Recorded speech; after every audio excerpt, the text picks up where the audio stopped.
बारलाचला से तो चल दिया हूँ, फ़ोटो खिंचवा ली है। और ये बारलाचला ही है वैसे, मतलब हाँ। ओ भाई, लग गई बंदे की गाड़ी। ये यहाँ से क्या है ना, ये बड़े बड़े गोल गोल पत्थर आ जाते हैं ना, ये चलने नहीं देते। अब आप लोग अच्छी तरह से देख लो, 4850 मीटर की हाइट पर हम। और देखो उधर भी वो मशीन, पता नहीं आपको दिख रही है कि नहीं, वहाँ भी एक रोड बना रही है। और यहाँ से ये पानी जो मेल्ट होके जा रहा है, यही पानी आगे सूरजताल में जाएगा।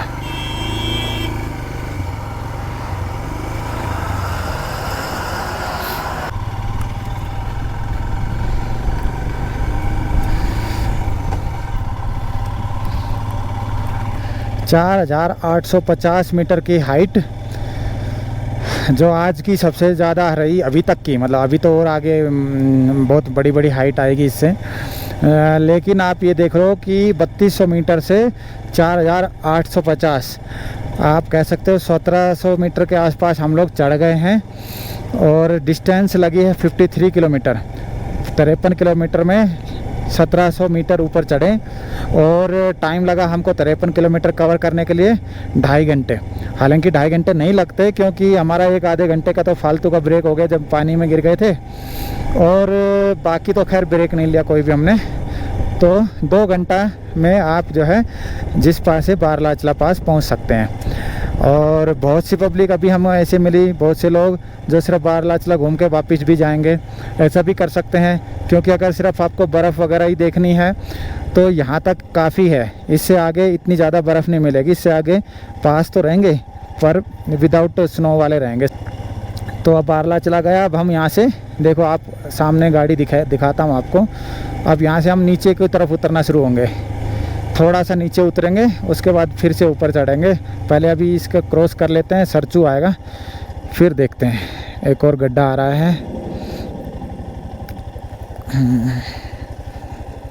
यहाँ से तो निकल जाएगा।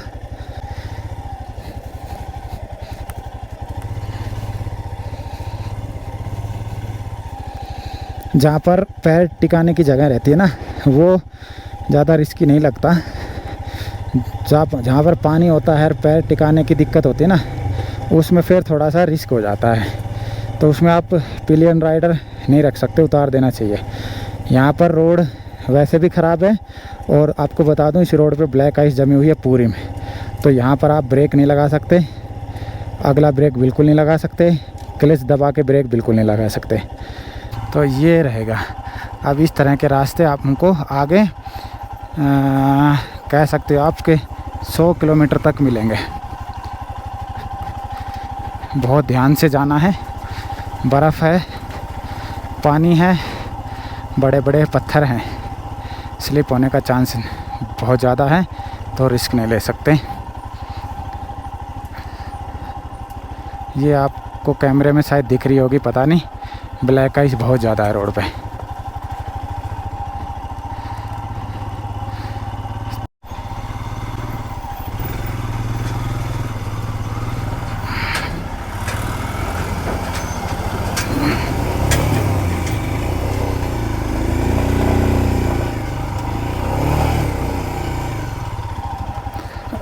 भाई पानी में फिर से एक पैर थोड़ा सा पानी में गया, और ये दूसरा जूता भी स्वाह हो गया। एक्चुअली हम अनऑफिशियली तो हिमाचल क्रॉस कर चुके हैं, बारलाचला क्रॉस करके आके हिमाचल ख़त्म हो जाता है, बट ऑफिशियली तो सरचू के आगे बॉर्डर है, पर यहीं तक माना जाता है हमारे जैसे लोगों के लिए।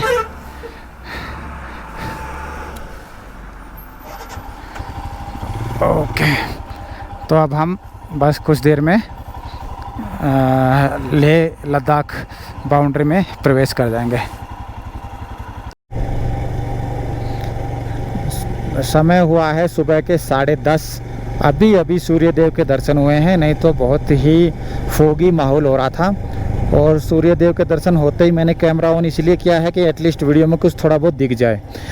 तो बारलाचला से नीचे उतरे। नीचे उतरने के बाद काफ़ी ख़राब रोड था, और उसके बाद आता है कीलिंग सरा भरतपुर टेंट कॉलोनी, यानी कि नीचे उतरने के बाद आपको रुकने के लिए 1-2 टेंट वेंट मिल जाएंगे। वो टेंट मतलब आपको शेयरिंग बेड मिल जाएंगे, 200 रुपये 250 रुपये पर बेड वाला सिस्टम, जिसमें आपको मैगी वैगी और ये बना के भी दे देंगे। फिर कीलिंग सराय, उसके बाद अब आएगा सरचू। सरचू है 4200 मीटर पर, 12 लाचला था 4850 पे, तो हम काफ़ी नीचे उतरेंगे। लेकिन आपको बता दूं कि 4200 मीटर की हाइट भी बहुत ज़्यादा होती है।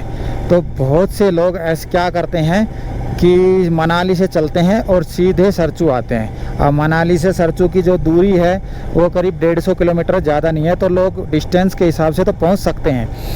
लेकिन क्या है कि हाइट के हिसाब से पहुंचना नहीं चाहिए, तो हाइट को वो लोग इग्नोर कर देते हैं। क्योंकि जो है मनाली है 1900 मीटर पर और सरचू 4200 मीटर पर। अगर आप एक ही दिन में आ जाएंगे तो आप बहुत ज़्यादा चांसेस हैं, 95% चांसेस है कि आप AMS के शिकार हो जाएंगे। और कुछ लोगों में तो कम AMS होता है, लेकिन किसी में ज़्यादा अगर AMS हो गया तो आपकी पूरी ट्रिप का मज़ा ख़त्म है एकदम से।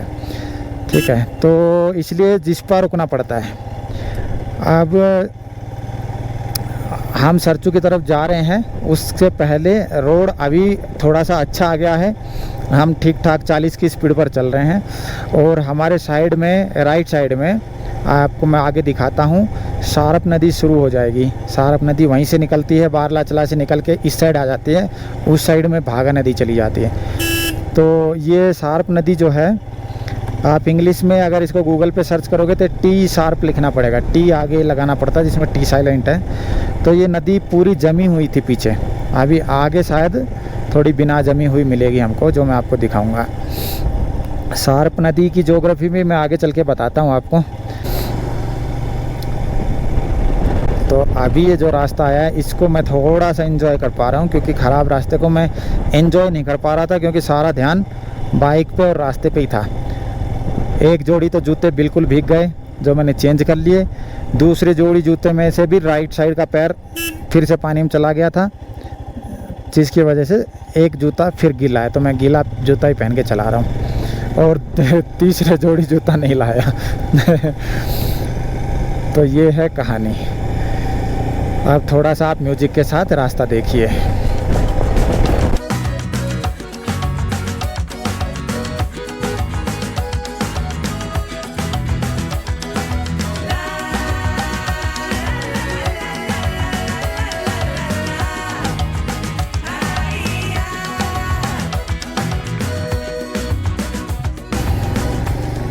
सरचू यहाँ से 7 किलोमीटर बचा है, लेकिन ये देखो उससे पहले यहाँ पर ना इस तरह के बहुत सारी कैंप साइट मिल जाएंगी आपको।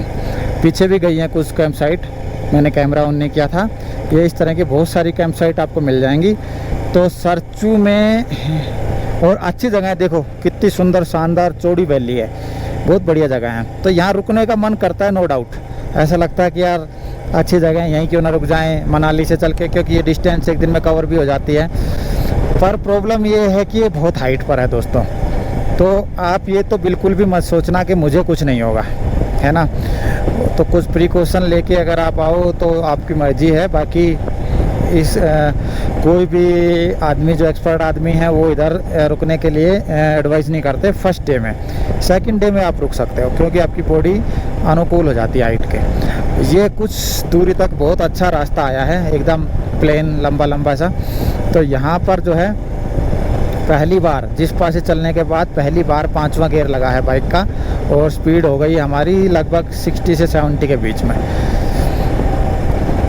मैं सोच रहा हूँ कि अगर ये थोड़ी दूर और रहेगा तो थोड़ी एवरेज निकल जाएगी। हालांकि अभी आगे ख़राब रास्ता आने वाला है, बट चलो देखते हैं जब तक चला जाए ये।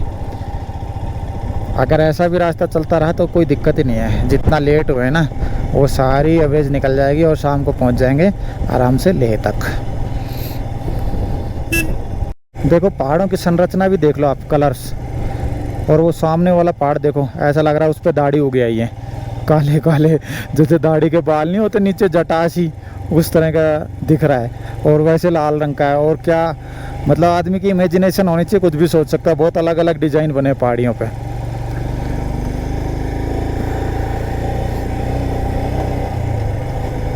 देखो एक और टेंट कॉलोनी आ गई, जबकि अभी सरचू आया नहीं है। तो आप बिना बुकिंग के आ सकते हैं। इनके हालांकि रेट हाई हैं, 2500 के आसपास है मिनिमम, उससे ऊपर ही मिलेगा आपको,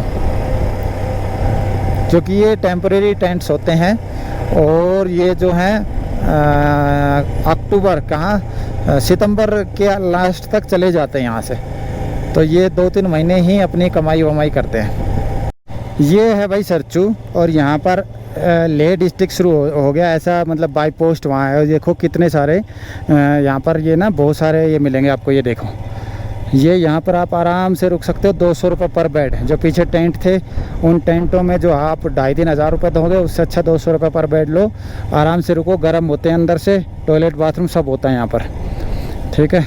और ये देखो, और यहाँ पर भीड़ लगी हुई है ट्रकों की, क्योंकि यहाँ चेक पोस्ट था पीछे। पानी भर लें। तो ये जो है ना सरचू है, और पीछे बोर्ड था, पीछे एक चेक पोस्ट थी जिस पे लेह पुलिस तैनात थी, और जो आने जाने वाली गाड़ियों की एंट्री कर रहे थे। तो यहाँ देखो काफ़ी सारे टूरिस्ट आने, लगभग सभी टूरिस्ट यहाँ पर रुकते ही हैं, क्योंकि इसके बाद आगे काफ़ी दूर तक खाने पीने का कुछ मिलेगा नहीं, तो यहाँ से खा पी के ही आगे बढ़ते लंच वंच करके। ये ढाबा है सरचू में, ऐसे कई ढाबे हैं। और ये देखिए, मैं इस तरह के बिस्तर की बात कर रहा था। यहाँ पर बहुत सारे रजाई गद्दे हैं। ये बिस्तर है 250 रुपये, 200 रुपये, 300 रुपये में जो आपको बिस्तर मिल जाएंगे रात निकालने के लिए। अच्छा काम हो जाएगा आपका। तो यहाँ से अब हमने पराठे खा लिए, और अब आगे बढ़ते नहीं भागते हैं।